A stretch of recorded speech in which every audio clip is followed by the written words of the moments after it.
दोस्तों नमस्कार, आप देख रहे हैं द दस्तक 24। इस एपिसोड में बात करेंगे कि सरकार ने खुद ही कोरोना में भारत को झोंका है। विस्तार से आंकड़ों पर यह रिपोर्ट होगी। रिपोर्ट के बाद आपको बड़ी तस्वीर क्लियर हो जाएगी।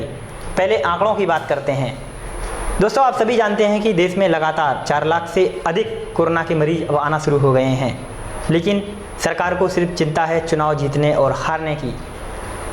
आंकड़ों की बात करें तो भारत में कोविड-19 संक्रमण के कल तक कुल आंकड़े 1 करोड़ 90 लाख के आसपास आ चुके हैं, जबकि विश्व भर की कोरोना मरीजों की बात करें तो इस मामले में विश्व में 15 करोड़ के आसपास संक्रमित ट्रैक किए जा चुके हैं।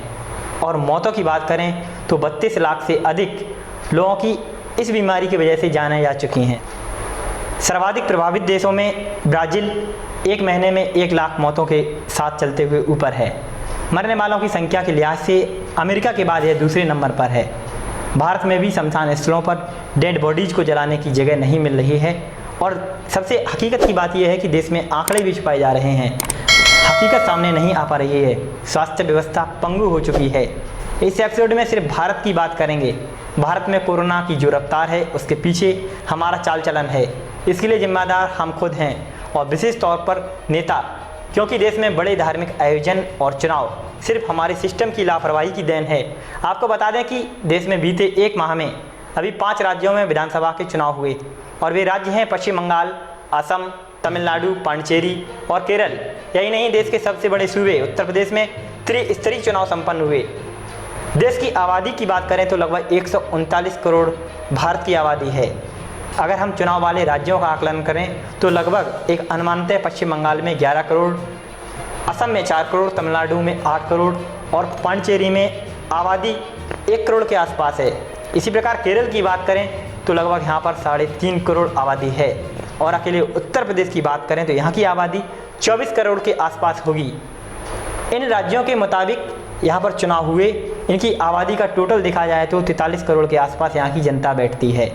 बाहरी राज्यों से भी यहाँ पर नेता आए, प्रचार किया, तमाम सर्वे किए गए और यहाँ पर तमाम पत्रकार भी गए, कई एनजीओ संगठन, कई कार्यकर्ता बाहर से भी गए। तो मोटा मोटी हिसाब किताब लगाया जाए 45 करोड़ लोग हुए, जो नेताओं और सिस्टम की वजह से कोरोना के भयंकर दौर में फंसी। लंबी रैलियाँ हुई जिस पर चुनाव आयोग ने नींद से उठकर तत्काल रोक लगाई, लेकिन तब तक क्या हो सकता था जब चिड़ियाँ चुग गई खेत, यानी लाखों लोग कोरोना की गिरफ्त में आ चुके थे। पश्चिम बंगाल में अब लॉकडाउन के हालात हैं, क्योंकि कोरोना की रफ्तार पश्चिम बंगाल में बड़े तौर पर है। आधिकारिक सूत्रों की माने तो कई संक्रमित हैं, कईयों ने अपनी जान गंवा दी है और कई मौत से जूझ रहे हैं। उत्तर प्रदेश में त्रिस्तरीय चुनाव में लगे करीब 1000 अध्यापक काल के गाल में समा चुके हैं। इन आंकड़ों को देखें तो लगता है कि सरकारी तंत्र को सिर्फ अपने चुनाव से मतलब है, अस्पताल अव्यवस्था से नहीं। इसमें विपक्ष भी उतना ही जिम्मेदार है जितना कि सत्ता पक्ष, क्योंकि चुनाव रोकने के बाद किसी विपक्षी दल ने नहीं की। यहाँ एक बात और बता दूं कि चुनाव विधानसभा के थे तो उनका कार्यकाल 1-2 वर्ष बढ़ाया जा सकता था, और उत्तर प्रदेश में ग्राम प्रधान यानी त्रिस्तरीय पंचायत चुनाव था, यहाँ के कार्यकाल को भी 1 या 2 वर्ष बढ़ाया जा सकता था। क्योंकि क्या ज़रूरी था कि यहाँ पर चुनाव हों, लेकिन नेताओं को सिर्फ चाहिए तो चुनाव। अब कल से मतगणना भी होनी है। ज़रा विचार कीजिए, कोई संक्रमित व्यक्ति वोटिंग करने गया होगा तो उस वोटिंग मशीन या बैलेट पेपर पर लगाने वाली मुहर को कितने लोगों ने टच किया होगा। क्या इससे आम जनता संक्रमित नहीं हुई होगी? आप वीडियो भी देख पा रहे होंगे इस लगी हुई भीड़ को।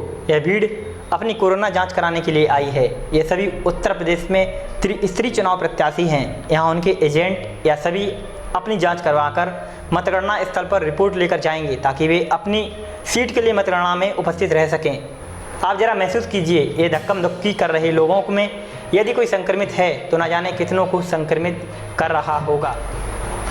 आपको बता दें कि फर्रुखाबाद में भी बड़पुर ब्लॉक पर एजेंटों ने पास के लिए आज काफ़ी बड़ी भीड़ लगाई।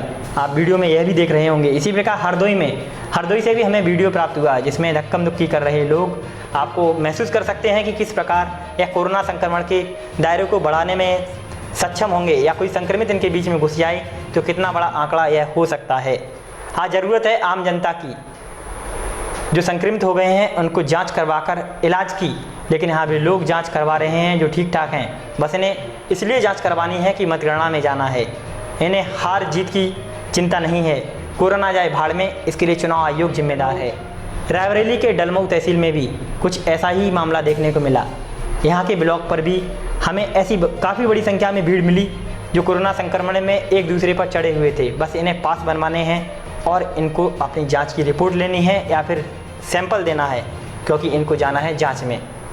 हमारा सिस्टम जिम्मेदार है इन सब के लिए। शर्म आनी चाहिए हमारे नेताओं को, क्योंकि आखिर चुनाव हुए क्यों? इसका सीधा सा जवाब है, चाहे सत्ता पक्ष हो या विपक्ष, सबको टिकट बांटने या समर्थन देने के नाम पर काफ़ी मोटी रकम मिलती है जो करोड़ों में होती है। इस करोड़ों रुपए से नेताओं के अपने घर चलते हैं या पैसा आम जनता का खून चूस कर निकाला जाता है, क्योंकि यह देश की खूबसूरती है और देश की सच्चाई भी है कि चुनाव में दबंग ही जीत सकता है। साधारण तरीके से जीतना अब बिल्कुल भी असंभव है। सीधा मान लिया जाए, इन तथाकथित कंपनियों यानी कि राजनीतिक पार्टियों की मोटी कमाई होती है। इसीलिए ये पार्टियां हमेशा चाहती हैं कि देश में चुनाव होते रहें, फिर चाहे जनता भाड़ में जाए। बात अगर धार्मिक आयोजनों की करें तो कुंभ महोत्सव हुआ, करोड़ों की भीड़ यहाँ पर जुटी। सवाल है कि कोरोना के भयंकर दौर में सरकार आखिर क्या चाहती थी? क्या आज के दिन का इंतजार था? उन नेताओं को, सरकारी महकमों को या तंत्र में बैठे लोगों को यह पता नहीं था कि कोरोना की रफ्तार देश में लगातार बढ़ रही है?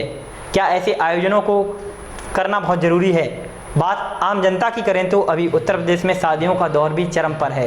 यहाँ शादी के लिए शायद 50 या 100 लोग ही इकट्ठा हो सकते हैं, ऐसी सरकार की गाइडलाइन है।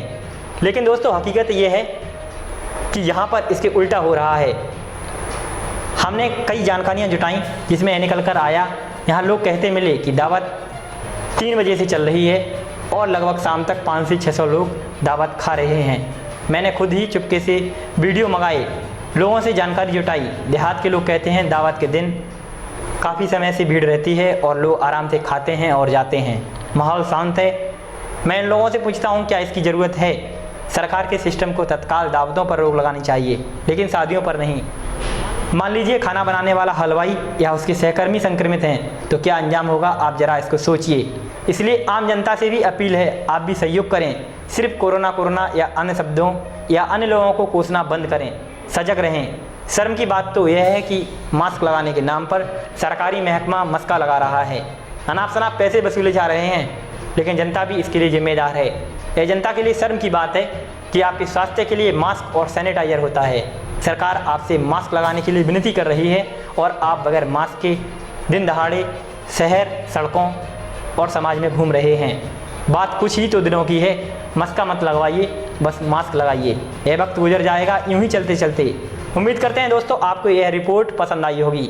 बेवजह घरों से ना निकलें, खूबसूरत ज़िंदगी जीनी है तो घरों में रहें, आवश्यकता के अनुसार ही बाहर आएँ और बाहर घूमें। आपको ये रिपोर्ट कैसी लगी हमें कमेंट सेक्शन में बताएं और इसको शेयर भी करें।